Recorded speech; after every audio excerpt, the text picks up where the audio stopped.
রাজ্য থেকে বহিরাজ্যে পাচারের উদ্দেশ্যে নিয়ে যাওয়া হচ্ছিল বিপুল পরিমাণ শুকনো গাঁজা। গোপন সূত্রে খবরের ভিত্তিতে অভিযান চালিয়ে ঊনকোটি জেলার ডেমডুম এলাকা থেকে প্রায় 15 লক্ষ টাকা মূল্যের শুকনো গাঁজা উদ্ধার করেছে পুলিশ। ঘটনায় 2 মাদক পাচারকারীকে আটক করা হয়েছে এবং একটি বিলাসবহুল গাড়ি জব্দ করা হয়েছে। কুমারঘাট মহকুমা পুলিশ আধিকারিক উৎপলেন্দু দেবনাথ জানান, গোপন খবরের ভিত্তিতে সোমবার দুপুরে ফটিকরায় থানাধীন ডেমডুম এলাকায় নেশা বিরোধী অভিযান চালানো হয়। এ সময় অসমগামী TR01N 3957 নম্বরের একটি বিলাসবহুল গাড়িতে তল্লাশি চালিয়ে বিপুল পরিমাণ শুকনো গাঁজা উদ্ধার করা হয়। সাথে গাড়িতে থাকা 2 ব্যক্তিকে আটক করা হয়েছে। উদ্ধার হওয়া গাঁজার কালোবাজারি মূল্য আনুমানিক 15 লক্ষ টাকা বলে পুলিশের দাবি। পুলিশ জানায়, এর আগেও একই গাড়িকে দুর্গাচমনি এলাকায় থামানোর চেষ্টা করলে অভিযুক্তরা পুলিশকে আহত করে পালিয়ে আসে। প্রাথমিক জিজ্ঞাসাবাদে ধৃতরা দাবি করেছে গাড়িটি বিজেপির এক মণ্ডল সভাপতির। তবে সেই দাবি কতটা সত্য তা তদন্ত করে দেখা হচ্ছে। এছাড়া তল্লাশির সময় গাড়ি থেকে AS01FT 8774 নম্বরের একই নম্বরযুক্ত 2টি ভুয়ো নম্বর প্লেট উদ্ধার হয়েছে। ফলে মাদক পাচারের পাশাপাশি ভুয়ো নম্বর প্লেট ব্যবহারের বিষয়টিও তদন্তের আওতায় আনা হয়েছে। ধৃতদের বিরুদ্ধে মাদক নিয়ন্ত্রণ আইনে মামলা দায়ের করা হয়েছে। সোমবারই তাদের পুলিশি রিমান্ডে আবেদন জানিয়ে আদালতে তোলা হয়।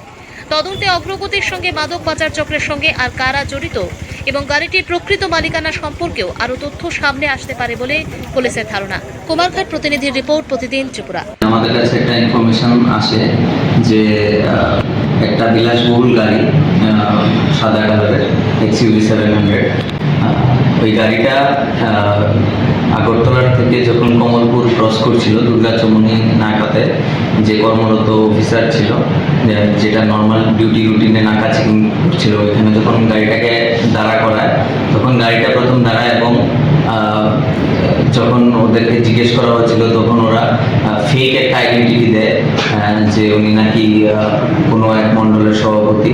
তো যখন আমাদের দুর্গাচমনি নাকার যে ইন্সপেক্টর ছিল, ইন্সপেক্টর পঙ্কজ দেবনাথ, ওনার যখন ডাউট হওয়ার পরে উনি ওদেরকে যখন জিজ্ঞাসাবাদ করতে থাকে তখন ওরা ভায়োলেন্টলি রেজিস্ট করে এবং আমার ওইখানে যে কর্মরত ইন্সপেক্টর ছিল ওনাকে হার্ট করে, ফিজিক্যালি অ্যাসল্ট করে, কামড় দেয় হাতে এবং ওই সীসাটা ওরা উঠিয়ে ভেঙে যায় এখান থেকে। এই ইনফরমেশনটা আমাদের আসার সাথে সাথে আমরা যে ডেমডুম নাকা আমরা এটাকে ক্লোজ করি।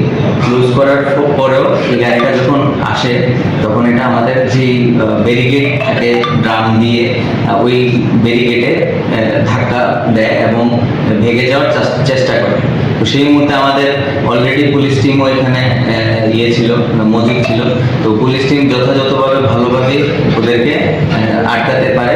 প্লাস ওনাদের যে ভেহিকেলটা ছিল ওটাও যেহেতু একটা বিরাট সংঘর্ষ হয়েছে, আমাদের রেজিস্ট্যান্স যেটা দিয়েছিলাম আমরা নাকা, ব্যারিকেডস এবং ড্রাম দিয়ে, তো ওনাদের যে চাকা ছিল চাকাটাও একটা ব্রাস্ট মারে। তো এট দ্য এন্ড আমরা এটাকে সাকসেসফুলি ডেমডুম নাকা থেকে 500 মিটারের মধ্যেই আমরা এটাকে আটকানোর পর আমরা যখন ভালো করে আমাদের পুলিশ স্টাফ যারা ছিল যখন ভালো করে সার্চ করে, তো এখানে নেশা দ্রব্য জিনিস পাওয়া যায় যেটা আমরা ড্রাই গাঞ্জা বলি।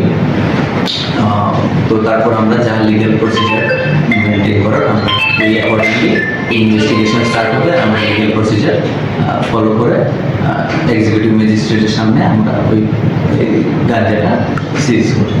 আমরা অ্যারাউন্ড 167 টোটাল প্যাকেট 14টা লটে ছিল, 14টা লটে। তো টোটাল অ্যারাউন্ড 271 কেজি অ্যাপ্রক্সিমেটলি আমরা সিজ করতে সক্ষম হই। এটার বাজার মূল্য অ্যারাউন্ড 15 লাখ রুপিসের মতন।